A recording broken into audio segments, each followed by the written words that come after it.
Yo l'équipe, c'est Zephyr et bienvenue dans cette toute nouvelle série, dans ce nouveau challenge où, comme vous l'avez vu sur la miniature et dans le titre, on va essayer de voir si Bulbizarre est le meilleur starter. Alors, je m'explique. On va démarrer ce challenge avec Bulbizarre parce que c'est le Pokémon numéro 1 et on va essayer de définir qui est le meilleur starter d'un point de vue rapidité.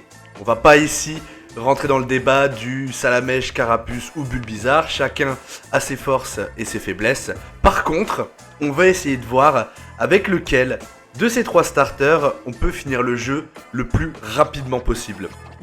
Et pour info, il y aura peut-être un quatrième invité dans ce challenge à la fin des trois premières sessions, mais vous verrez bien de qui il s'agit. Du coup, on se retrouve aujourd'hui avec Bulbizarre, qu'on va récupérer chez le Prof Chen. On va directement gagner le premier combat contre notre rival avec un coup de chance monstrueux, parce que on tape le coup critique au moment parfait et lui nous attaque pas. Donc on prend, ça nous fait déjà gagner un niveau. Et là vous allez le voir, je vais direct dans la forêt de Jade pour récupérer l'attaque Vampigraine avant de m'attaquer à Pierre. Alors le but de ce challenge, c'est d'aller le plus vite possible. Vous voyez là, j'arrive devant Pierre après 18 minutes de jeu. Le but c'est de faire le moins de dresseurs possible pour essayer d'avancer le plus rapidement dans l'aventure. Donc faire le moins de dresseurs possible, ça veut aussi dire avoir le moins d'expérience possible pour voir jusqu'où on peut arriver, encore une fois, le plus vite.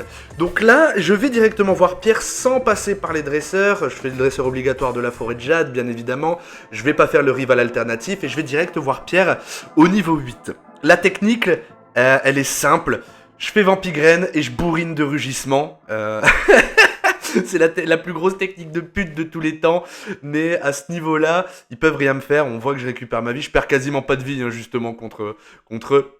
J'ai juste à spammer rugissement et laisser la Vampigraine les tuer à petit feu. Et on récupère d'entrée de jeu le premier badge. Direction de mon Sélénite, et là je vais récupérer un Paras. Pourquoi ? Parce qu'il nous sera utile dans le reste de l'aventure, parce qu'il peut apprendre coupe, déjà d'une part, et il peut apprendre aussi l'attaque tunnel. L'attaque tunnel qui va être hyper pratique pour nous, parce que ça va éviter de devoir être dépendant des corps de sortie. Et on va pouvoir sortir hyper rapidement des immeubles, des donjons qu'on va devoir faire. Donc c'est pour ça que je récupère un Paras en début d'aventure. Là j'ai de la chance, c'est le premier Pokémon contre lequel je tombe dans le mont Sélénite. Donc on le récupère. On trace notre race dans le mont Sélénite pour directement arriver à Azuria. On va voir, je suis à peu près niveau 20. Là, il va y avoir la première difficulté. Alors, ça va pas être Ondine, bien évidemment. Ondine qui a des Pokémon de type eau qu'on va pouvoir rafaler sans pression avec l'attaque Foliane. Mais la difficulté, ça va être notre rival. Notre rival qui commence à avoir une équipe assez complète. Il a 4 Pokémon. À ce stade, ils sont pas très forts. Mais on a son Reptincelle et son Roucoups qui vont me poser quelques problèmes, on va le voir juste après. En attendant, là, moi je vais voir Ondine, je la dégomme en 2 temps 3 mouvements, donc je suis niveau 21 à ce stade, et ça me permet d'évoluer, ça me permet de passer niveau 22 justement pour aller affronter le rival. Le rival qui va s'avérer être une catastrophe. Là vous allez voir, hein, en 1h31 de jeu, j'arrive à cet endroit. Et là, je vais perdre un temps phénoménal.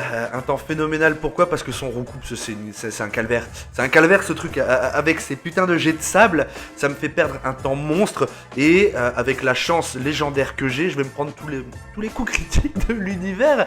Et du coup, ça devient extrêmement long. Donc j'ai essayé, en gros là si vous voulez, la technique elle est simple, c'est si je passe pas du premier coup mais je sens que j'ai quand même une possibilité pour passer, je reset, je rage quitte et je reviens à l'endroit où j'ai sauvegardé pour essayer de garder de conserver mon score et pouvoir retenter plusieurs fois sans gruger sur le temps. J'ai essayé plusieurs fois, on se rend compte que c'est pas possible parce que sa team est trop galère pour moi à gérer, j'ai besoin de beaucoup trop de facteurs chance et je perds un temps fou dessus. Du coup, ce que je fais à partir de ce moment-là, c'est que je vais décider de m'entraîner sur le rival directement en espérant pouvoir passer son Roucoups. C'est là, j'irai beaucoup plus vite en m'entraînant sur lui qu'en allant dans les hautes herbes. Et là, je tente une technique. une technique après son Roucoups qui va me faire perdre du temps certes, mais qui va quand même me permettre d'avancer. C'est la technique que j'ai faite contre Pierre, c'est de mettre un Vampigraine sur son Abra qui lui ne peut que faire que l'attaque téléport et me heal sur lui. Me heal sur lui pour pouvoir après défoncer ses 2 autres Pokémon. Sauf que son Rattata me déglingue la première fois et me fait perdre toute ma vie. Et son Salamèche me one-shot simplement avec sa Flamèche. Du coup, rebelote, là je suis niveau 23, je refais la technique ultime du Vampigraine Rugissement pour me heal.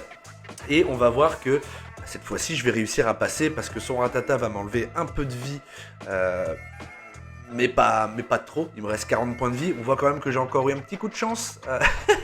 J'ai encore eu un petit coup de chance parce que j'ai raté mon attaque. Là, le Salamèche ne me fait pas de Flamèche, il me fait que des griffes. Et l'intelligence artificielle va me permettre de passer. Alors qu'on le voit, hein, j'aurais pu mourir à peu près 46 fois avec tous les échecs critiques que j'ai fait, avec ces rugissements qui m'ont flingué mon attaque. Donc j'arrive finalement à le passer. Tant bien que mal. On arrive pour la suite à Carmin-sur-Mer, donc direction l'Océan directement. J'ai fait une erreur en allant voir les hauts, j'ai appris l'attaque trancherbe à la place de l'attaque charge. Ce qui veut dire que je n'ai plus d'attaque normale à ce stade du jeu. Par contre, dans l'Océan, je vais aller récupérer, là on le voit, je vais aller récupérer une CT qui va être hyper pratique pour moi pour le reste de l'aventure, qui est l'attaque plaquage. L'attaque plaquage fait énormément de dégâts et elle peut, en plus de ça, paralyser l'adversaire. Du coup, je vais la récupérer et je vais la prendre à la place de Foueliane. Comme ça, mon move pool commence à plus ou moins ressembler à quelque chose. J'ai au final l'attaque trancherbe et l'attaque plaquage qui vont me permettre de faire des dégâts monstrueux. J'arrive niveau 29, donc encore une fois, j'arrive niveau 29 sans affronter de dresseurs obsolètes. Je ne fais uniquement que les dresseurs obligatoires. Et on va voir que niveau 29, c'est déjà plutôt pas mal. C'est déjà plutôt pas mal à ce stade de l'aventure. Je passe son Roucoups, son Kadabra me pose pas de soucis. Son Reptincelle, c'est un coup critique et c'est un 2 HKO. Et encore une fois, j'arrive à passer le rival et je passe niveau 30. Donc jusqu'à maintenant, l'aventure se passe plutôt bien. J'arrive devant le Major Bob à 2h52. Avec 2h52 de jeu. Et le Major Bob va être une formalité. C'est vrai que par rapport à ça, Bulbizarre, j'ai quand même de la chance parce que en début d'aventure, il est quand même pas mal aidé par les dresseurs d'arène qui sont de son type ou qui sont inférieurs à son type. On a du type roche, on a le type eau, on a le type électricité et Erika qui est du type plante. Donc ça me permet quand même de rouler hyper rapidement sur les premiers badges. La problématique, c'est vraiment le rival qui a une équipe quand même relativement complète et assez toxique pour moi. Mais ceci étant dit, malgré la complication de la paralysie dans le combat, on passe le Major Bob assez simplement, mine de rien. Donc on n'a plus qu'à traverser le Mont Sélénite. Et là, je vais pas aller voir le rival tout de suite. Dans la tour Pokémon. Je vais partir vers Céladopol. Je récupère un Roucoule sur la route parce que c'est lui qui va pouvoir avoir l'attaque vol, qui va pouvoir me permettre d'avancer de ville en ville plus facilement. Et je vais directement affronter Erika avant même de faire le repère Rocket. Erika qui a été une blague. Parce que Bulbizarre ne peut pas être empoisonné et je dispose de l'attaque plaquage qui va me permettre de les défoncer tous un par un, simplement. Donc je suis niveau 35, son Ampiflore, une formalité. Là je vais faire des trancherbes sur le sac de nœuds parce qu'il me reste que 3 plaquages, j'ai pas fait gaffe. Il me reste que 3 points d'action sur l'attaque plaquage et son Rafflesia derrière, ça va être trop long sinon avec les trancherbes, donc je décide de faire trancherbe sur sac de nœuds justement pour pouvoir défoncer son Rafflesia avec plaquage. Vous allez voir que c'est un 3 HKO justement. Donc hyper pratique, vous voyez aucun effet sur le Bulbizarre. Moi j'ai juste à le finir, et Erika, c'est passé. C'est passé encore une fois hyper facilement et je récupère la CT méga sensu que je vais pas apprendre directement. Vous verrez qu'elle sera utile dans le reste de l'aventure, mais à ce stade, je préfère continuer avec Trancherbe qui tape plus fort. Simplement. Je vais récupérer la CS Vol que je vais directement apprendre à mon Roucoule et là, je vais pouvoir simplement aller me faire le repère Rocket. J'arrive au repère Rocket avec 4h10 de jeu, donc on est sur un rythme plutôt correct, hein. on avance assez bien, j'ai pas trop de difficultés. Quelques morts contre le rival à Azuria. Là, on va voir que Giovanni, ça va être la surprise. J'y vais sans ma vie parce que c'est des Pokémon de type roche. Sauf qu'il a un Kangourex.